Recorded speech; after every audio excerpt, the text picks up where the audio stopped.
I just replanted the, well, it was labeled as a Lee Jujube from Ison's nursery, but it fruited last year and they look like those bell-shaped lang. So Ison's only sell two types, Lee and Lang. I bought a Lee, this one right here, from 2 years ago, and it fruited they're Lee for sure, or let's just say they're not Lang for sure because they're the Lee shape.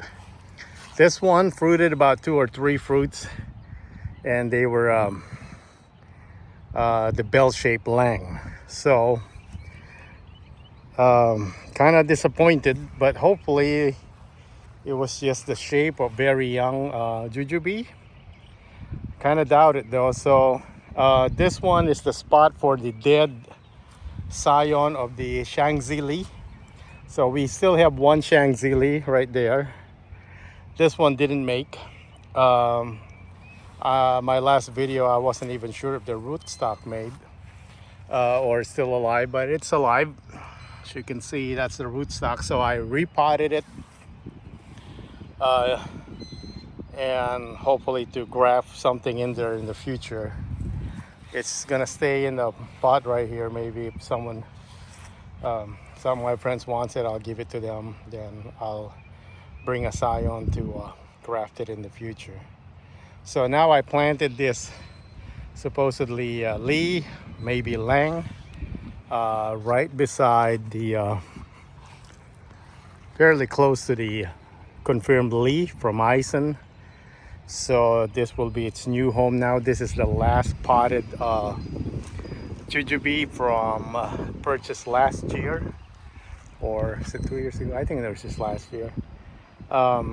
And hopefully it'll get some growth, and then we'll do kind of like a mini update on the Lang Jujube or Lee if it fruited, and then we'll know for sure. They always sell this as a combo for cross-pollination, so Lee and Lang. I don't remember which one is the mandatory pollinator now, if it's Lang or Lee. I think it's maybe the mandatory one is Lang, because we have one big Lang in the back, and it was it fruited a lot. There's a wild Jujube right next to it, almost the same size. So, or I don't know if Lang are self-fertile. There's information on the web that says they are self-fertile, and they don't even have rootstock on some of the big Lang Jujubes that we have here in Texas. So I don't know how accurate that information is, but a Lang produce a lot, having another Jujube next to it. So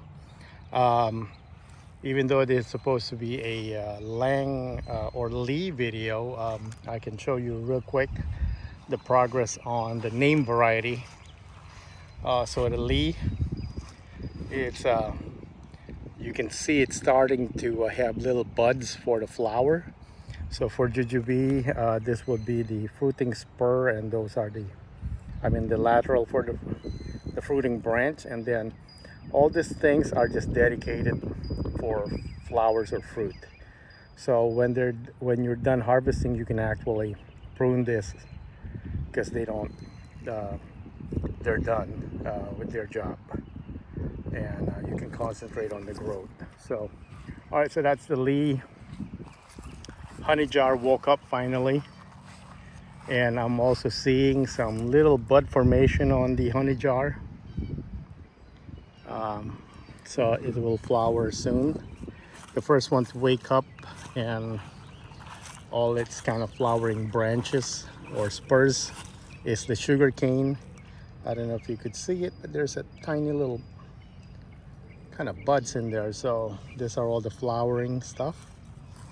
I let a low branch grow